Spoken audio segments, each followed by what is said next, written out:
everyone. I'm Megan Sullivan, and I'm very excited to welcome you to the first roundtable discussion for Aura History Untold. I'm joined by Michelle Menard and Dorian Newcomb from Oxide Games, and today we're going to be talking all about what we learned from Technical Alpha 2, which just recently concluded. Hello, guys. How are you?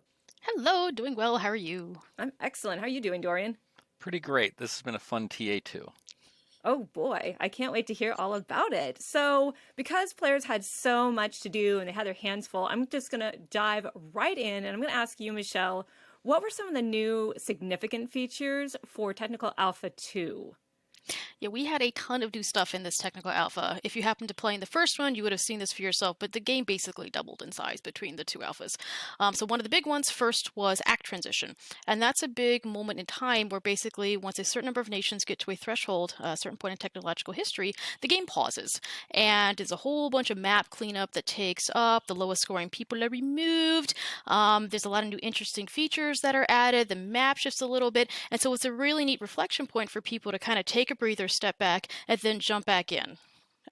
We also added in naval gameplay, so boats and fishies and coastal improvements, triumphs, a whole bunch of water gameplay that really expanded out the map itself. And speaking of the map, we also finally got in our procedural map generation system. So if you'd played in TA1, you would have noticed that there was a single map. It was static. That was more for us to make our lives a little easier. So this time around, we got in our procedural generation system, and it sure looked like you guys had a blast creating tons and tons and thousands of different unique maps and just playing a little crazy on it, which was awesome to see. Wow, that sounds like a lot of really cool stuff. But I have to ask you, Dorian, were there any challenges with these new features that you found surprising or interesting? For sure. I mean, everything about game development is a huge challenge and often a painful challenge. So we digging into procedural maps, which is something that we knew that we needed really early on, trying to do all the art, all the code, make sure the game was balanced, make sure it looked cool. What a pain, super hard, very challenging, but very rewarding because the majority of people that launched the game played the procedural maps. We got to learn a lot about what was working well, what wasn't, and making adjustments. And it really pushed us to just make a better game, honestly. So as much of it was painful, it was also very satisfying. Okay, I'm glad all that was worth it for sure. So, for the players, what was the valuable feedback that you got from them, Michelle? Like, are you going to make any changes based on that feedback going forward? Yeah, I have to say, just a big shout out to our players. You guys provide amazing feedback. You're super duper well written. It's thoughtful. It's inclusive. It's very broad. You guys and deep at the same time. Like, so thank you so much for the time and effort you put onto the forums. It makes our lives a whole lot easier to see exactly how you're really feeling about some of these things. It was great to see that crafting was really resonating with a whole bunch of the players. That was exciting because that was a big bet for us for the title. It was a big system that we added into the genre space. You don't see that often. We got a lot of good feedback around combat, and that's been an internal system that we've iterated on a lot. As you know, studying history, warfare is super important to why things happen. However, we also had a goal that Aura is not a war game. And so trying to find that balance and try to strike like not a war game, but also have to include warfare to make it historically accurate has been a challenge. So that's been some really good feedback there. And the other one, which we knew going in we were going to get some good feedback on, it was very helpful to pinpoint it, was on the complexity of the systems and where people were failing to understand how they worked. So Aura has a ton of complex systems. It's a grand strategy title, kind of part of the genre space, but where we knew we could do better was how they're presented to the player and how they're taught. And there was a lot of really good information in the forums about exactly where we were falling down and what we can improve in future iterations. That's actually really interesting. And so, how, Dorian, are you guys going to resolve that issue with complexity? Because it sounds like there's tons of things to do in the game, and you want to obviously make sure that the players understand what to do and how to do it. Yeah, well, first, clear feedback that we've gotten on the forums have been extremely insightful, finding out where people get overwhelmed. So for the crafting, we added a lot of stuff to do, and we've been taking people, one of my favorite comments has been, hey, I love crafting, I hate crafting. And it's just because just because you give players the choice doesn't mean that it's a clear choice that they're making. And so we've been refining, removing some options, adding special things in the buildings. That's been super useful. And then in terms of like game play, game flow, our act transition was really designed to allow people to play through the game and have meaningful moments of pause and reflection.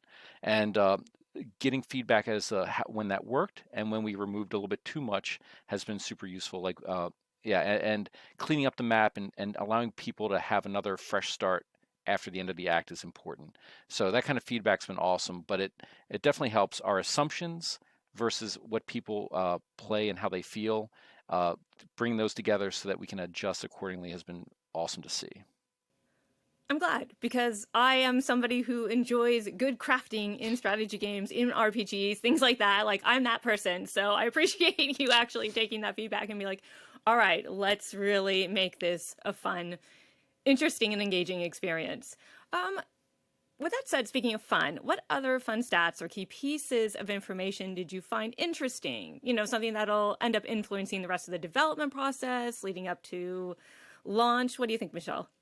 Well, some of the neat stuff that we like to see where people were prioritizing certain kinds of stats on their citizens more than just like everyone was super concerned about making their people happy, which made me super happy because like, oh, they're your little people. You want to be a good benevolent ruler. They also wanted to make them wealthy and, you know, educated. And apparently no one cared about making them healthy, which was a wee bit surprising in our current day and age, but it's fine. Everyone was super big into that. We had some good information about what triumphs people like to build. It was different than in the first TA one, which was pretty cool. Everyone was really super into the Hanging Gardens of Nineveh this time around and not Stonehenge.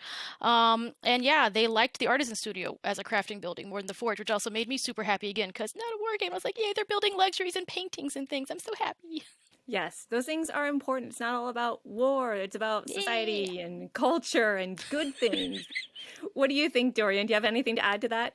Yeah, no, we were looking at the types of leaders folks are playing with, and I think last time around, George Washington was played a bunch, but this time it was Elizabeth that was the most popular leader, and so, I mean, sort of, we have a lot of great leaders to choose from, and I think giving people the choice of who they want to be and how they want to go is, it's fun to see where they lean to first, but we want to make sure that we have other options second time around, third time around, so make sure that it's a good experience for their first choice to their last.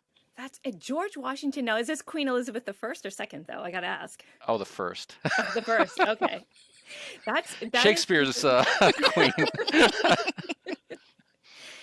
That's interesting. Do you guys have any particular favorite characters, or is this a secret, or? Mine will have to be revealed later. It's a secret. That's true for me as well. Yeah. Okay. By far, my favorite has not been revealed yet. All right. I was trying to figure it out for the audience. I was just wondering. Okay, so that's actually a lot of information, and I wanted to ask you what is next for the team at Oxide Games, and what can fans expect from the studio in terms of future communication? Is it going to be a third technical alpha, maybe a beta phase? When can people get their hands on this game? So if you want to find out more, the first thing you should do if you haven't already is sign up for the Insider program. We drop a lot of cool information about the game there. You can read some dev diaries, and if you ever want to play in a future alpha, that's where you need to go do it. That's where you get your opportunity. The other thing to do is to follow us on social media. We're going to be revealing soon some really cool new features about the game, such as historical paragons. So make sure you signed up there if you want to find out the latest and greatest. Awesome. Fantastic. Well, thank you guys for joining me today. I appreciate it. No problem. Thank you for having us. And just again, a big thank you to all our players out there who participated in TA2 and took the time to write responses on the forums. I can't say enough how important it is to the team and how great and insightful, well-written, thoughtful, and deep all your responses have been. It's been truly a pleasure to read through all of them. So thank you again, everybody, for playing. Fantastic. Thank you again for being here today, and I will see everyone on the next episode.